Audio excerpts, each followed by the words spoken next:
ओम गम गणपते नमः। मित्रों, आपका दिव्य सांची चैनल पर पुनः स्वागत है।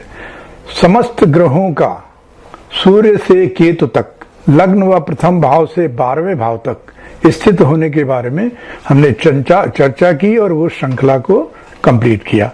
अब इन्हीं ग्रहों का विभिन्न राशियों में स्थित होने के बारे में श्रृंखला आरंभ करेंगे। श्रृंखला के आरंभ करने से पहले कुछ दर्शकों का जो एस्ट्रोलॉजी ज्योतिष ज्ञान सीख रहे हैं उनका रिक्वेस्ट है कि हम उनको कुछ मूलभूत सिद्धांतों के बारे में बता दें या उनकी चर्चा कर लें।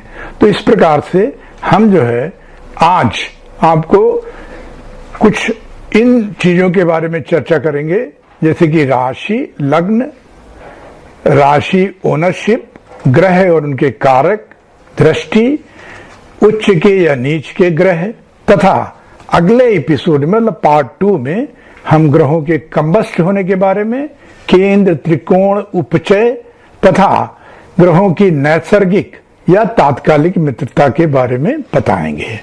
तो हम और साथ ही साथ ग्रहों का रेट्रोग्रेड होने के बारे में भी आपको एक उस वीडियो में कवर करेंगे।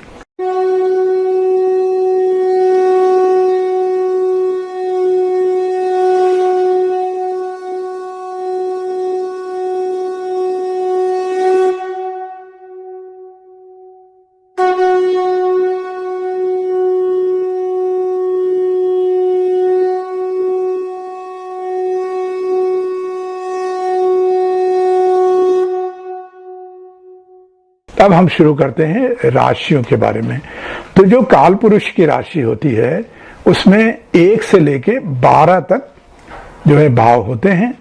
1 मेष, 2 वृष, 3 मिथुन, 4 कर्क, 5 सिंह, 6 कन्या, 7 तुला, 8 वृश्चिक, 9 धनु, 10 मकर, 11 कुंभ, 12 मीन। ये होती हैं 12 राशियां। अब इनके गुणों के बारे में चर्चा करेंगे। 2 तरह के गुण मेनली माने जाते हैं, पुरुष गुण, स्त्री गुण, या क्रूर राशि या सौम्य राशि। तो पुरुष गुण या क्रूर राशियां हैं 1, 3, 5, 7, 9, 11, या 1 मेष, 3 मिथुन, 5 सिंह, 7 तुला, 9 धनु, कुंभ, 11। स्त्री गुण या सौम्य राशियां हैं 2, 4, 6, 8, 10, 12। सम नंबर जो हैं 2 बुध, 4 कर्क, 6 कन्या, 8 वृश्चिक, 10 मकर और 12 मीन। इसी तरह से राशियों के गुण होते हैं 4 तरह के, अग्नि गुण, पृथ्वी गुण, वायु गुण, जलीय गुण। अग्नि गुण में 1, 5, 9 यानी 1 मेष, 5 सिंह, 9 धनु। पृथ्वी गुण में 2 वृष, 6 कन्या, 10 मकर। वायु गुण में 3 मिथुन, 7 तुला, 11 कुंभ राशियां आती हैं। जलीय गुणों में 4 कर्क, 8 वृश्चिक और 12 मीन राशियां आती हैं। तो इन गुणों का हम जो है हॉरोस्कोप में ऐसे तात्पर्य लगाते हैं कि मान लीजिए आपका जो है राशि कर्क है तो जलीय गुण हो गया, तो जातक जो है वो अडॉप्टेबल होगा, पानी की तरह। जैसे पानी अडॉप्ट कर लेता अपने आप को, उसी तरह वो अडॉप्टेबल आदमी होगा। अब राशियों के कुछ और गुण हम आपको बताते हैं। जो 2 मुख्य चर राशि, स्थिर राशि। चर राशि में है 1 मेष, 4 कर्क, 7 तुला, 10 मकर। स्थिर राशि में 2 वृष, 5 सिंह, 8 वृश्चिक, 11 कुंभ। और स्थिर और चर दोनों द्विस्वभाव वाली राशियां 3 मिथुन, 6 कन्या, 9 धनु और 12 मीन। तो इसमें जो है अगर चर राशि है, मान लीजिए किसी की कर्क राशि है, तो वो जनरली एक जगह पे नहीं रुकेगा, उसका ट्रांसफर होगा या घर बदलेगा। इस तरह से हम जो है इनके बारे में आइडिया लगाते हैं। दूसरा होता है स्वर राशि, मूक राशि। स्वर 3 मिथुन, 7 तुला, 11 कुंभ। मूक 4 कर्क, 8 वृश्चिक और 12 मीन। इनके बारे में भी जो कैसा आदमी बोलेगा, कितना चतुर होगा, उसका आइडिया लगाते हैं। और जो बली राशियां जो दिन में बली होती हैं वे हैं 5 सिंह, 6 कन्या, 7 तुला, 8 वृश्चिक, 11 कुंभ, 12 मीन। रात्रि में जो बली होती हैं वे 1 मेष, 2 वृष, 3 मिथुन, 4 कर्क, 9 धनु 10 मकर। दीपावली राशियों में जन्मे लोगों पर सूर्य का प्रभाव ज्यादा और रात्रिपली पर चंद्र का प्रभाव ज्यादा होता है। अब हम बात करते हैं राशि व लग्न के बारे में। जन्म के समय जो राशि पूर्व दिशा में उदित होती है वह लग्न कहलाती है, और उस समय हॉरोस्कोप में चंद्र ग्रह की जिस राशि में भी स्थिति होती है उसे चंद्र राशि कहते हैं। उदाहरण के लिए जो कुंडली दिखाई जा रही है उसमें जहां लग्न लिखा है वह कर्क राशि है, और जहां चंद्र है 7 नंबर में तुला में वह चंद्र राशि हुई, तो उसकी चंद्र राशि तुला हुई। राशियों के आधिपत्य और स्वामी के बारे में हम बात करेंगे। तो 1 मेष और 8 वृश्चिक का स्वामित्व मंगल के पास है। 2 वृष 7 तुला का स्वामी है शुक्र। 3 मिथुन 6 कन्या का स्वामी बुध।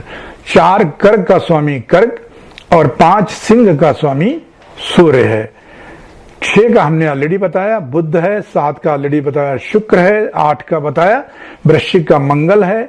9 धनु और 12 मीन राशियों का स्वामी गुरु है। 10 मकर और 11 कुंभ का स्वामी शनि है। अब ये मान लीजिए अगर मंगल मेष या वृश्चिक राशि में बैठा है तो वो स्वराशि कहलाएगी, यानी स्वग्रही है, तो वो शुभ फल देगा।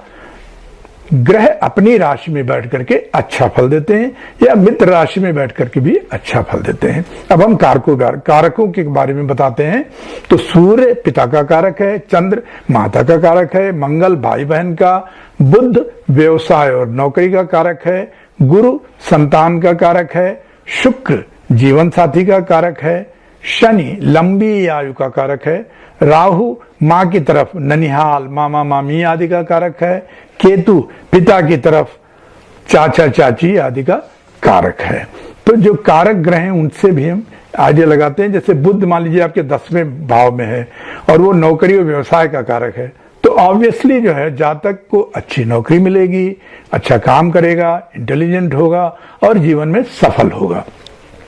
अब ग्रहों की दृष्टि के बारे में बताते हैं कि ग्रह की दृष्टि पड़ने पर उस भाव को वो या तो शुभता बढ़ा देता है या घटा देता है।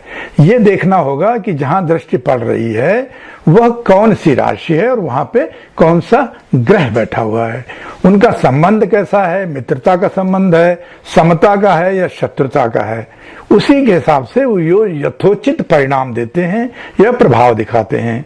सूर्य से लेकर शनि ग्रह तक सभी ग्रह जहां भी बैठते हैं वहां से 7वें भाव पर पूर्ण दृष्टि डालते हैं। इसके साथ मंगल 4थे 8वें, गुरु 5वें 9वें, शनि 3रे 10वें भाव पर भी पूर्ण दृष्टि डालते हैं। राहु केतु के बारे में महर्षि पराशर कहते हैं कि चूंकि ये छाया ग्रह है इसकी कोई दृष्टि नहीं है, फिर भी एस्ट्रोलॉजर ये बताते हैं कि यह 5वां 7वां और 9वां भाव पर अपनी दृष्टि डालता है। अब ग्रहों के उच्च या नीच होने के बारे में बताते हैं हम कि सूर्य जो है वो मेष में 1 उच्च, तुला 7 में नीच का होता है, चंद्र 2 वृष में उच्च, 8 वृश्चिक में नीच का होता है, मंगल 10 मकर में उच्च का, 4 कर्क में नीच का होता है, बुध 6 कन्या में उच्च का, 12 में नीच का होता है, 12 मीन में नीच का होता है, गुरु 4 कर्क में उच्च का और 10 मकर में नीच का होता है, शुक्र 12 मीन में उच्च का, 6 कन्या में नीच का होता है, शनि 7 में तुला उच्च का और 1 मेष में नीच का होता है।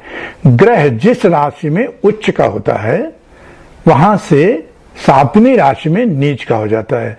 जैसे कि मंगल अगर 10 मकर में उच्च का है तो उससे 7वीं राशि जो 4 कर्क हुई उसमें नीच का हो जाता है। उच्च राशिगत ग्रह फलों की शुभता को बढ़ा देते हैं और नीच राशि में बैठने से फलों की शुभता में कमी आ जाती है। इस तरह से हमने आज बेसिक मूलभूत सिद्धांतों के बारे में चर्चा की और जो बाकी पार्ट 2 है उसमें हम रेट्रोग्रेड ग्रहों का रेट्रोग्रेड होना, कम्बस्ट होने के बारे में, केंद्र त्रिकोण उपचय इत्यादि के बारे में, तथा ग्रहों की नैसर्गिक और तात्कालिक मित्रता और उनका प्रभाव, इसके बारे में चर्चा करेंगे।